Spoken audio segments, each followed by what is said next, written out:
So the other day I was having a problem where when I would try to animate anything in my low pass filter in Unity, it would not let me. I could do the resonance and enable it, but I could not do the actual cutoff itself. And I was trying to find a solution, and I think I did. So I was looking for a way that I can trigger audio effects in Unity. So you can't see it, but oh, and now you can see it, but there's a little trigger here, and this thing basically stops your player from doing anything, and that is the point of it. And the whole point is that I want something kind of like how they have in like Cluster Truck. I'll save the scene real quick, where when you die, the audio becomes kind of filtered. Now their way of doing it is kind of like they have it gradually go from like a no filter, and then kind of goes like. But that's probably something that I'd do in another tutorial, since this is my first tutorial ever. But I found just a simple way that as soon as you do it, you just bam right into whatever your into your little thing there. So I have a little script here that's controlling some stuff, but we will make our own modeled after this script without these other two things, because these are the things that kind of like when you die, these two things are turned off, this thing turns on. So yeah, I can quickly make a new script for you guys here, or a new scene, and then I can show you what I did. Alright, so we need to make something for this thing to collide into that's going to trigger this audio effect. There's probably a better way to do it than what I'm about to do, but I think this is just the best way I can quickly make a spike, to be completely honest with you. Rotate it 45 degrees, whoops, on the x-axis. No, let's do the z-axis due to the way that it's facing. And then let's just bang, bang, bang. So now we got a little spike, and when you touch the spike, the character is going to have this nice little audio effect. So let's start by actually adding our audio. So if you don't know how to add audio to a scene, you're going to go to audio and give it an audio source. Make it loop. Obviously, we're going to probably want it to loop. So if we add some audio to our game, so I have two songs here. Let's add this one. I own this song, so and nobody else has heard it before. We slap it in here, and when we play the game, you'll hear it. It's gonna be a bit quiet. Oh, or not.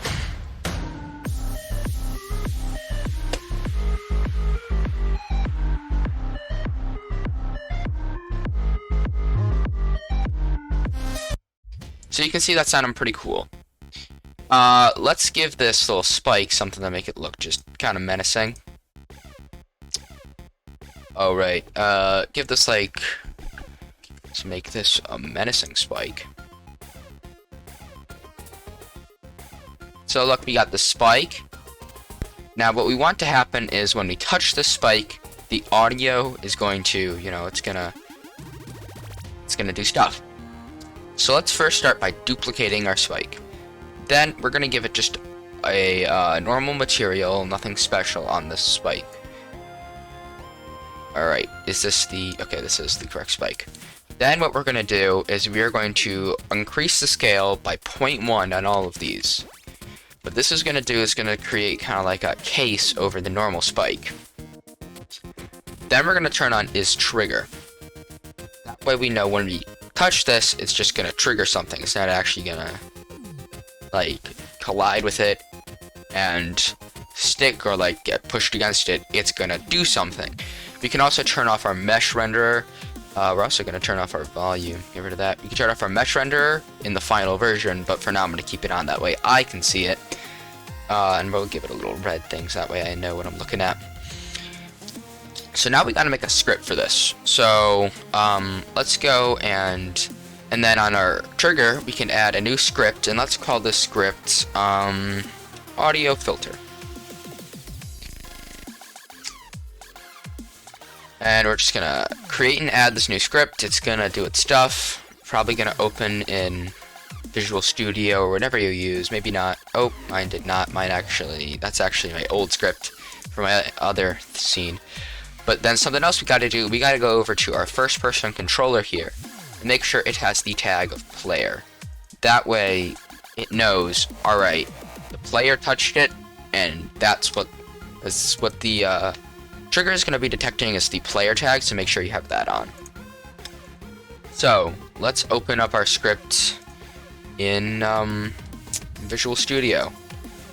Before we can do that, I gotta find it, and I gotta slap it into my scripts folder, because for some reason that never happens. Who could have guessed? Scripts go in the scripts folder. Who knew? Alright, so this is what it currently looks like, and if we look over at my other thing, we actually don't have.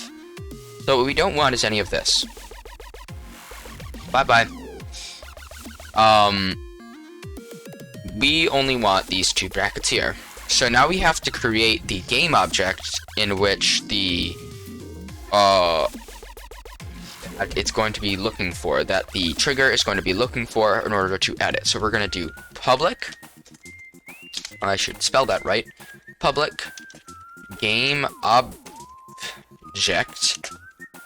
and then you can give your game object any name you want. I'm going to call it audio.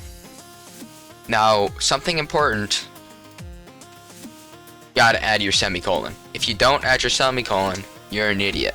The semicolon basically says, alright, we're done with this slide of code, move on to the next one.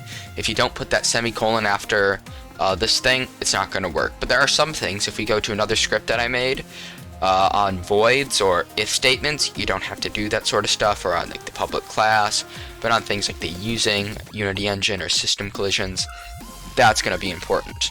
So now we got to make our thing that basically says, alright, we're colliding with this. So we're going to start out with void, and then we're going to do on trigger enter parentheses collider other. Now, as I said, we don't need to put a semicolon here. We're going to go down here, and we're going to add another set of curly brackets, a new set of curly brackets, and we're going to, in this one, this is where we're going to detect the tag that is touching it, which is the player tag. So we're going to do if other dot compare tag another one, another parentheses, then you're going to put some quotation marks, and then we're going to put player. Whoops, I got to spell that right. And now it's going to be detecting, alright, what are we looking for? We're looking for things with the tag player. If something with the tag player touches this, that's how we know. All right, execute this next stuff. Under this, starting with more curly brackets. Now, something that you should always do when doing something with collisions is make a debug log. That way, if we go over to Unity, and you'll notice console, we got a lot of stuff we don't care about. When you touch this, it's gonna say, "Hello, I exist," stuff like that. So let's do a debug. Log parentheses quotation marks. We're gonna be like, let's call this dead. That way we know the character has died. We're not actually gonna be programming for that. If you want to see that, I guess suggest it in the comments if anyone's even watching this. Now we can go down a few. You can do this wherever. This is the most important thing that we need to do. So we called it the game object audio. So we're gonna put in audio, and we're putting a dot. Then we're gonna do get component. Now, it's important to note that you need to know which thing you're using, and I currently actually don't have anything on here. So let's add a low pass filter, or we can add a reverb, doesn't matter. And we're gonna set this like this, and I'm gonna add a bit of resonance so it sounds a bit cooler.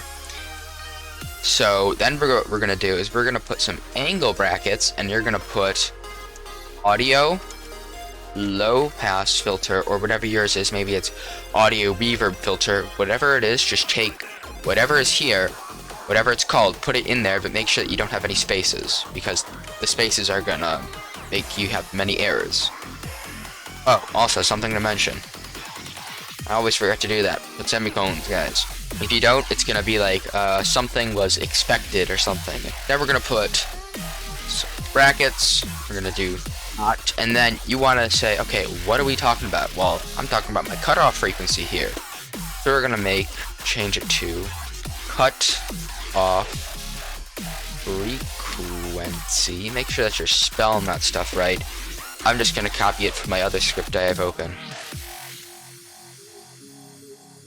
And then you can change the amount to, I'm gonna change mine to 600. That's just gonna happen. So then we're gonna save it. Hop over. Oh, wait. Semicolon. Told you well, I didn't say it. Forget, but I knew I'd forget. It's gonna reload all your script stuff, and you might get a bunch of. I'm getting a lot of errors. Just audio script thing. That's just happened. We'll just change that to audio script thing. Just so you know, for any coders out there, or new coders, whatever is listed right in this spot here should be the exact same as your script here. And then we can put this onto our collider.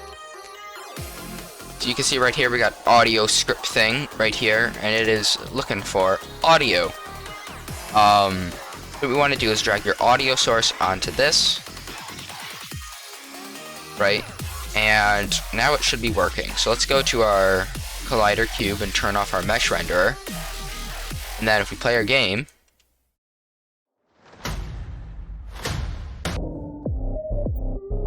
that trigger made the audio kind of go filtered. So yeah, you can hear that it kind of sounds very, well, it doesn't kind of sound, it sounds very filtered. And this works with any of the audio things that you have. So yeah.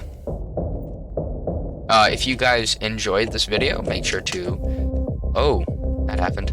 Like, subscribe, comment any other things you want me to try to find out if you can't find any of them. And yeah, I'll see you in the next one.